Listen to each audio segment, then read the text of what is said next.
Lockheed Martin officially delivered the first C130J-30 Super Hercules to the Royal New Zealand Air Force. The C130J-30 Super Hercules is an extended version, designed to increase cargo capacity by adding 4.57 meters to the fuselage, allowing for the transport of 2 additional pallets of equipment. The C130J-30 airlifter is capable of supporting various missions, including cargo transport, medical evacuation and troop deployment.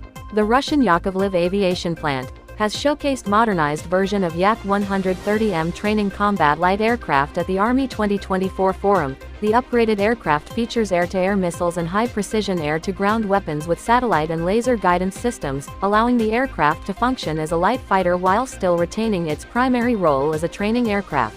The Philippine Air Force has revealed that it contracted Israel's Elbit systems to supply 2 long-range patrol aircraft. These aircraft will be equipped with an advanced mission suite that includes a mission management system, electro-optics, radars and signals intelligence systems.